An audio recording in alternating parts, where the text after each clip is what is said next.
इसे महज संजोग कहें या कुछ और कि पिछले 5 दशकों में दिसंबर माह में कई ऐसी घटनाएं या परिस्थितियां निर्मित हो जाती हैं कि अचानक देश चौंक उठता है तो कभी दहल उठता है।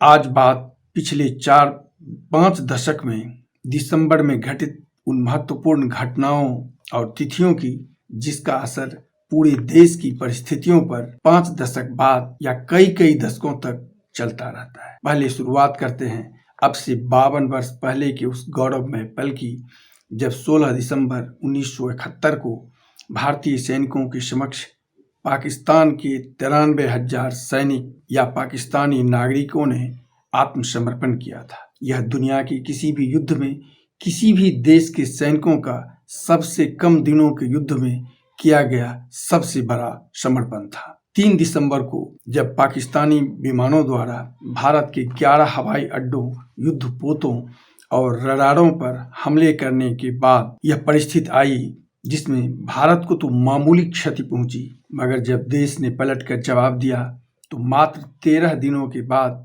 पाकिस्तानी सेना के सामने आत्मसमर्पण के अतिरिक्त और कोई रास्ता नहीं बचा और विश्व इतिहास की यह एक महत्वपूर्ण तारीख बन गई। दुनिया ने भारतीय शौर्य और राजनीति का जज्बा देखा और दुनिया के मानचित्र पर एक नए स्वतंत्र देश बांग्लादेश का जन्म हुआ, जो धर्म के आधार पर 14 अगस्त 1947 को भारत से अलग तो हुआ था, पर वह धर्म का वह हफीम उसे एक नहीं रख पाया। हालांकि बाद में सेना के फील्ड मार्शल सैम मानेकशॉ ने अपने एक साक्षात्कार में कहा था कि यदि उस समय राजनीतिक दबाव में युद्ध बंद न किया गया होता तो न आज पाकिस्तान की यह स्थिति होती और न ही ऐसा नक्शा होता। पर जो कुछ भी, यह शौर्यशाली पल दुनिया के इतिहास में जरूर अमिट छाप छोड़ गया। अब बात 1984 के उस घटना की जिसके 4 दशक बाद आज भी उस क्षेत्र के लोग उसके फलाफल भोग रहे हैं। 2-3 दिसंबर की रात भोपाल में एक अमेरिकन कंपनी यूनियन कार्बाइड के कीटनाशक बनाने वाले प्लांट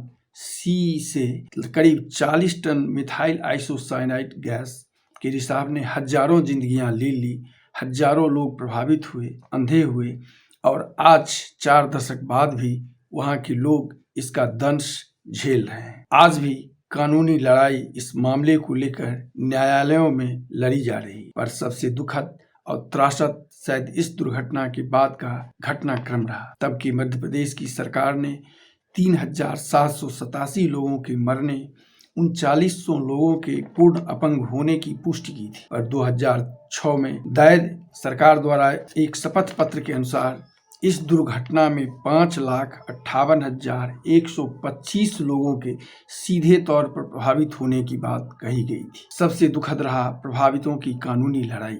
देश का तंत्र प्रभावितों से लड़ रहा था या दोषियों के पक्ष में कहा नहीं जा सकता। कंपनी के चेयरमैन वारन एंडरसन को भारत आने पर गिरफ्तार तो किया गया, पर 6 घंटे में मात्र एक सामान्य जमानत की राशि के बाद उन्हें छोड़ दिया गया। छोड़ा ही नहीं गया, बल्कि तब मध्य प्रदेश की सरकार ने उसे विशेष विमान से भोपाल से दिल्ली पहुंचाया और फिर उसे विदेश भेज दिया गया। भारत सरकार ने अमेरिकी अदालत में 3.5 करोड़ बिलियन डॉलर का हर्जाना का मामला दावा किया, पर 1989 में कंपनी ने मात्र 47 करोड़ देना स्वीकार किया, यानी एक अति सामान्य रकम। जबकि उसके कुछ दिनों बाद ही प्रशांत महासागर के समुद्र में एक तेल कंपनी के टैंकर से हुए तेल रिसाव पर जो फाइन लगाया गया था, मछलियों के मरने के कारण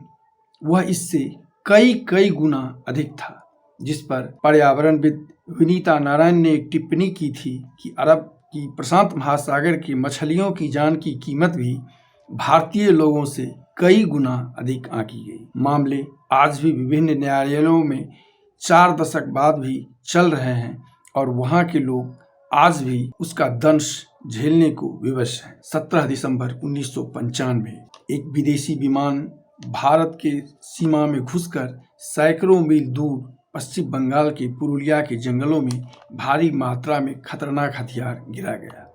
हथियारों में 300 AK-47 और 56 राइफल, 15,000 राउंड गोलियां, 6 रॉकेट लॉन्चर, नाइट डिवाइस और हथगोले आदि थे। भारत की चाक चौबंद सुरक्षा व्यवस्था के दावे धरे के धरे रह गए और वह विदेशी विमान सैकड़ों मील की दूरी कर पुरुलिया के जंगलों में हथियार गिरा गया। 4 दिन बाद खुफिया जानकारी के आधार पर मामले के दोषी थाईलैंड से कराची जा रहे N-26 विमान को मुंबई में उतरने को विवश किया गया।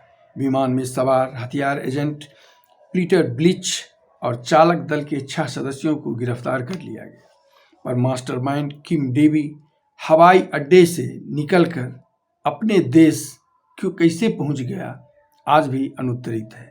बाद में ब्रिटिश नागरिक पीटर ब्लिच को भी 2004 में राष्ट्रपति से माफी मिलने पर रिहा कर दिया गया और ऐसा ही एक रूसी नागरिक के साथ भी। 13 दिसंबर 2001 आतंकवादियों ने भारतीय संसद परिसर से संसद के भीतर घुसने का प्रयास किया। सुरक्षा बलों ने हालांकि इसमें सभी आतंकवादियों को मार गिराया, पर आतंकवादियों से मुठभेड़ में भारत के 9 जवान भी शहीद हुए। 16 दिसंबर 2012 6 लोगों ने भारत की राजधानी दिल्ली में एक चलती बस में एक लड़की से बलात्कार किया। उसके बॉयफ्रेंड को चलती बस से बाहर फेंक दिया। लड़की की गुप्तांग को बुरी तरह चोट पहुंचाया गया। कुछ दिनों तक इलाज के बाद उसकी मौत हो गई। लड़की के आरोपितों को पहचानने और उसकी दिलेरी के कारण इस घटना को निर्भया कांड के नाम से जाना गया। देश में गुस्से की एक लहर फैली, कानूनों में बदलाव हुआ, संसद में कई दिनों तक चर्चा चली।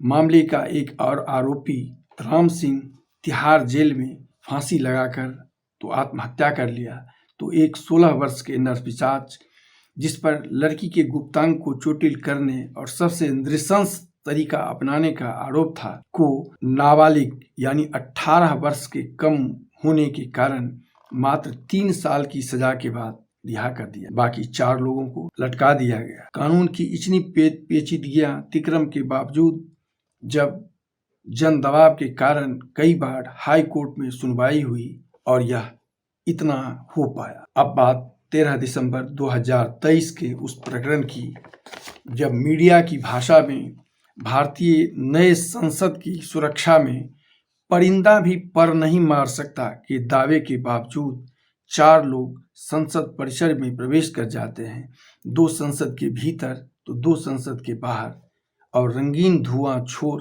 और नारा लगाते हैं। हालांकि यह विरोध गिरफ्तार लोगों से की गई पूछताछ के संबंध में मीडिया में प्रकाशित रिपोर्ट के अनुसार प्रतीकात्मक था और उद्देश्य था पूरी राजनीतिक व्यवस्था के खामियों के प्रति विरोध करना।